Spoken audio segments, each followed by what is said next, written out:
আসসালামু আলাইকুম। কাছে বা দূরে যেখান থেকে আমার এই ভিডিওটা দেখছো সবাইকে অসংখ্য ধন্যবাদ। আমি সীমা ঢাকা থেকে নতুন একটা ব্লগ শুরু করছি। সংসার থেকে নেওয়া ছুটিটা আমার শেষ হয়ে গিয়েছে, তো এখন নিজের সংসারে ফেরার পালা। বিয়ের পর মেয়েদের সব কিছু অনেক বেশি বদলে যায়।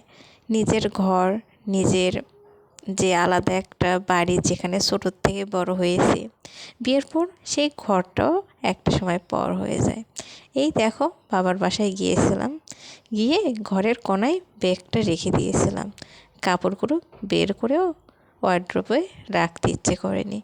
মনে হলো কয়দিন পর তো আবার চলেই আসবো, কি দরকার ব্যাগটা খালি করে সব কাপড় ওয়ার্ড্রোবের মধ্যে রাখা, আবার তো সেই গুছিয়ে নিয়েই আসতে হবে।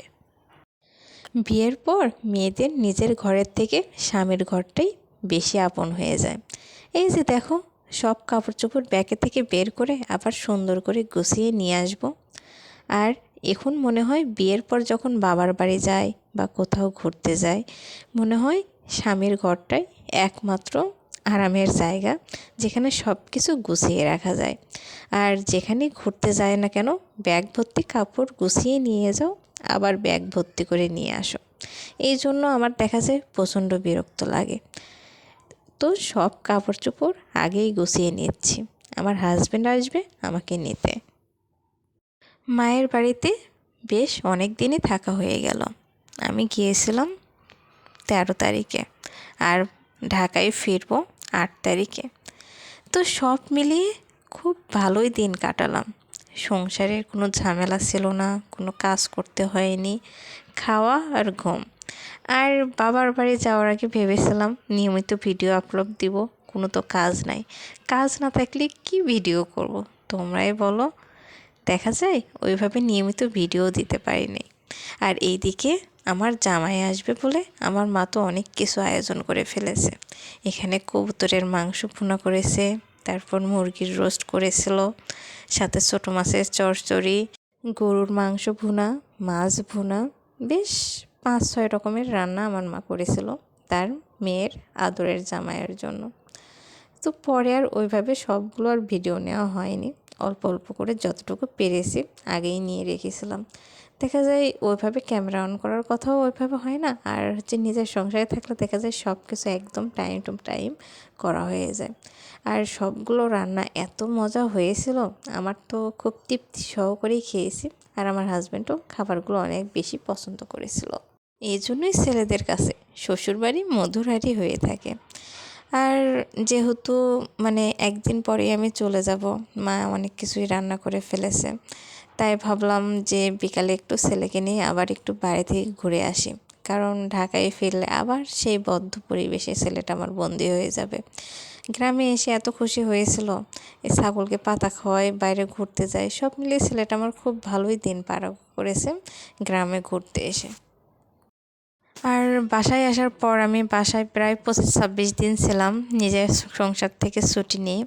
তো এই ছুটিটা নেওয়ার পর আমার দেখা গেছে যে ওইভাবে ভিডিও আপলোড দিতে পারিনি, সবার ভিডিও ওইভাবে দেখা হয়নি। বাসায় ইন্টারনেটের এত বেশি সমস্যা ছিল, দেখা যাচ্ছে আমি 2 দিন 3 দিন পর পর একটা করে ভিডিও আপলোড দিতাম।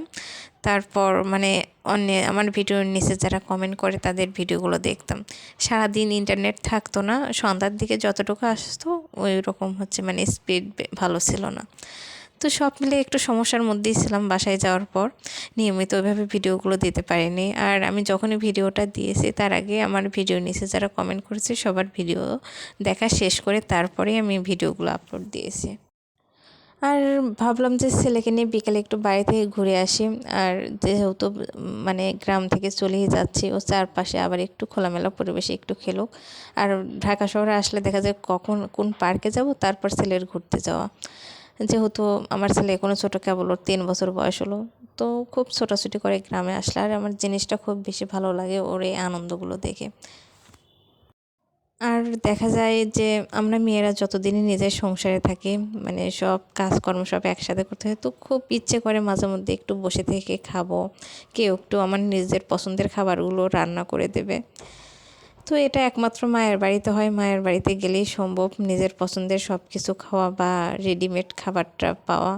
তো একঘেয়েমি রান্নাবান্না করতে করতে আর ভালো লাগছিল না, তো বেশ কিছুদিনই মানে আমি যেতে চেয়েছিলাম না, তারপর হঠাৎ করে সিদ্ধান্ত নিলাম যে চলে যাব। তারপর প্রায় 25-26 দিন আমি বাবার বাড়িতে থাকলাম, আর খুব তাড়াতাড়ি আমি ঢাকায় ব্যাক করবো। আর আসলে তুমি লাইফে যতটাই হ্যাপি থাকো বা তুমি যতই সুখী হও না কেন, একঘেয়েমি লাইফ কিন্তু কারোই ভালো লাগে না।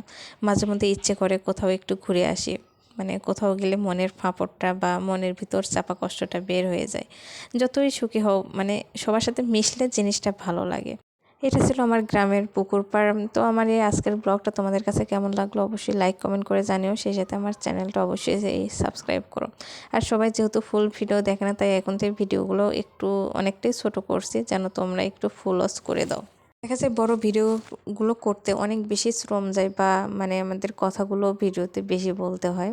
তো সবাই যখন দেখা যায় ওয়াচ টাইম না পারে, তখন অনেক বেশি কষ্ট লাগে। আর সবার কাছে একটাই রিকোয়েস্ট, তোমরা প্লিজ ভিডিও রিলেটেড কোনো কমেন্ট করো। এমনিতেই মানে ফুল ওয়াচ করলাম বা আপু কেমন আছো, আপু বলে ডাকা, এগুলো না করে ভিডিও রিলেটেড একটা কমেন্ট করো। আজকের মতো বিদায় নিচ্ছি, আল্লাহ হাফেজ।